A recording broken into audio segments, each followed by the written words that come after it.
Bonjour à tous. Aujourd'hui, on va parler horloge, et plus précisément horloge modulaire.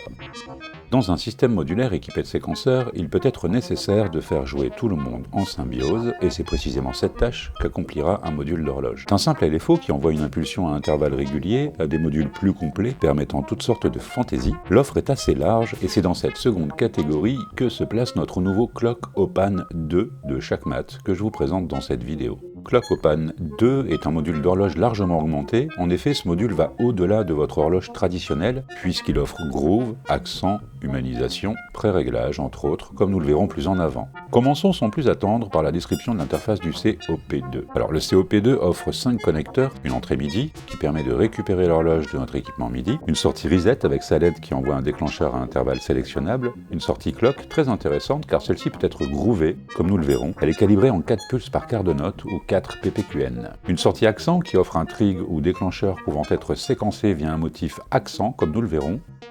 La sortie 16th offre quant à elle une sortie horloge droite, donc non groovable, toujours en 4 ppqn. 9 LED répartis sur l'interface, associés à des connecteurs ou diverses fonctions. Un écran LCD permettant la sélection de paramètres et la navigation dans les différents menus. Enfin, en fond d'interface, on trouve 5 boutons parmi lesquels un retour et avance rapide, qui gère aussi le rappel et la sauvegarde des pré-réglages, et de sélectionner une valeur. Un bouton Shift et un bouton Fonction pour le tap tempo.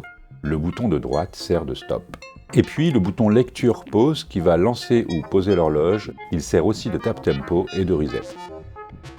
Le module fait 6 HP de large et est profond de 27 mm, donc skiff friendly comme on dit. Les tensions de sortie vont de 0 à 5 volts et le module nécessite 55 mA sur le 12 volts et 0 mA sur le moins 12 volts. Après ces considérations purement techniques, entrons dans les différents menus afin de révéler le cœur de notre COP2. Clock Opan 2 propose 2 couches de menus, représentées par une LED dédiée et la sérigraphie correspondante. Pour accéder à un menu, on enfonce le bouton Shift tout en appuyant sur le bouton flèche gauche ou droite. Si je fais le tour de la première couche, la LED clignote pour indiquer que nous sommes sur la seconde couche du menu. Le menu BPM permet de régler notre tempo en BPM et de choisir la source de l'horloge, interne ou externe, via l'entrée MIDI. La plage de BPM s'étale de 30 à 300 battements par minute. Pour sélectionner la source MIDI, on va simplement choisir un tempo inférieur à 30 BPM et l'écran affichera MID.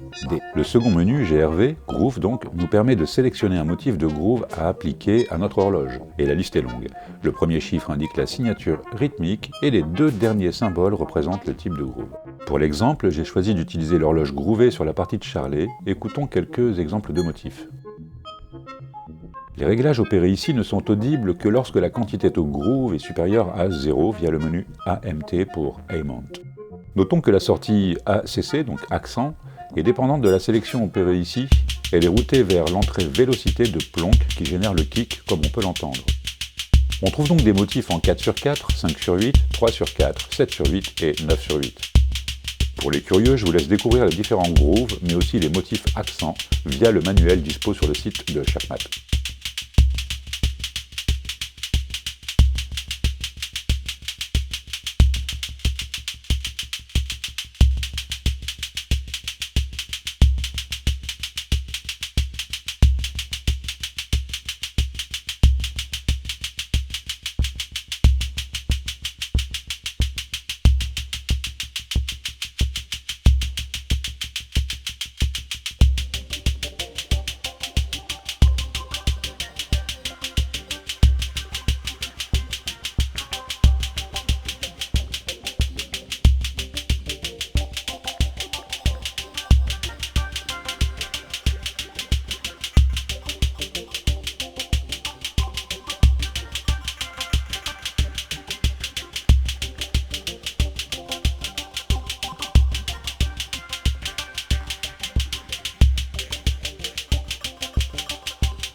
Comme on vient de le voir, le menu suivant, AMT, règle la quantité de groove appliquée à l'horloge.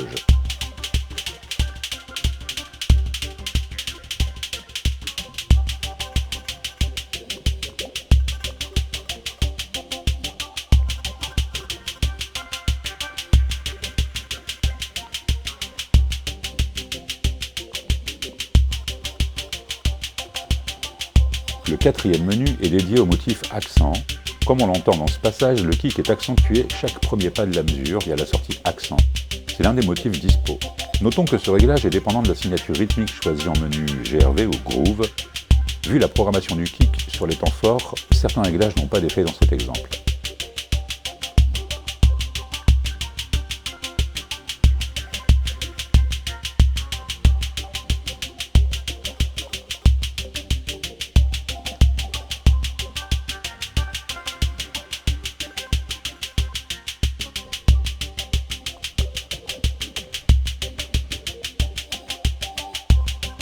Le cinquième menu, Humanize, nous permet d'ajouter une touche humaine à nos motifs en décalant aléatoirement certains éléments. De très léger à très appuyé, ce facteur couplé au groove nous offre de vastes possibilités de modification.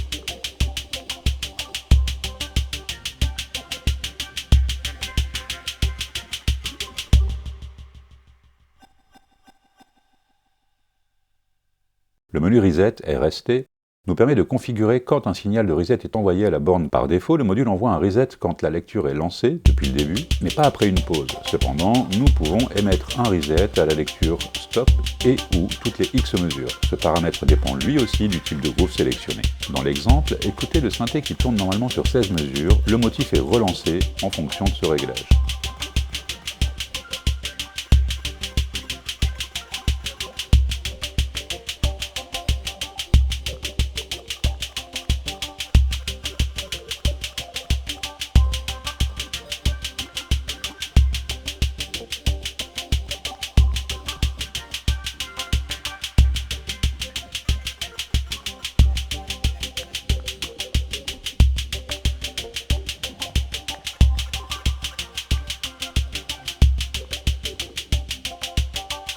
Je passe volontairement sur l'option Delay qui permet d'appliquer un retard d'horloge quand celle-ci coïncide avec un signal de reset. Cette option assure un comportement consistant en cas de besoin.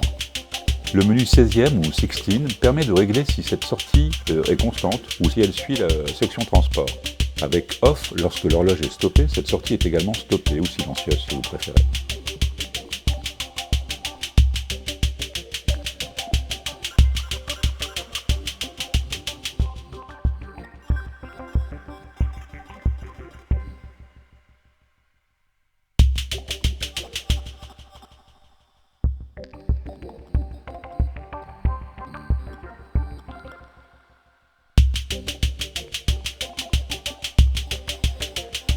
Comme vous vous doutez, Tap est le menu Tap Tempo où on va régler le nombre d'appuis nécessaires pour indiquer à notre COP2 le tempo désiré.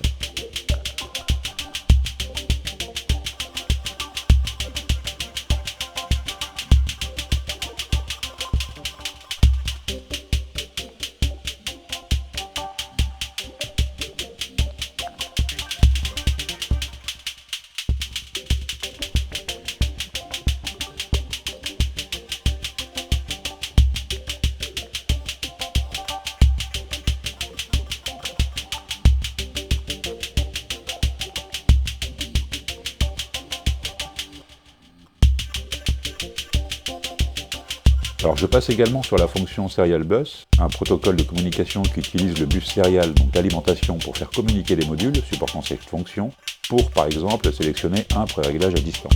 Le bouton Play Pause lance, stop, puis relance la lecture là où on l'a arrêté. Avec la touche Fonction, Stop et les flèches, on va soit sauvegarder, soit rappeler une configuration.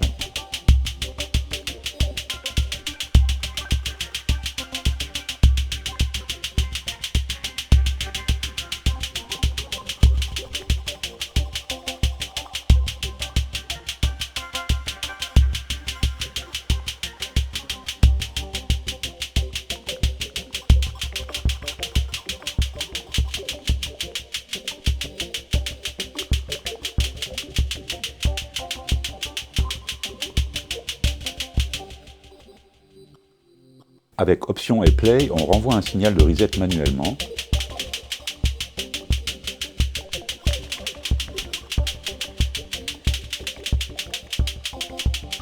Les flèches gauche et droite permettent de ralentir ou d'accélérer l'horloge façon DJ. Le tempo revient à la valeur programmée en relâchant ses boutons. Pratique pour caler son système à des platines en situation de live par exemple. ClockOpan MK2 est donc un excellent module d'horloge bourré de fonctions tout aussi utiles qu'amusantes. Ici, il fait d'ailleurs groover tout le keystep, il occupe peu de place vu les fonctions embarquées et est fidèle au catalogue de l'écurie Shachmat, toujours sur la brèche comme on le voit. Voilà les amis, on a fait le tour concernant cette seconde mouture du ClockOpan de Shachmat. Comme d'habitude, j'espère que vous avez passé un bon moment et que vous avez appris 2-3 trucs. À bientôt.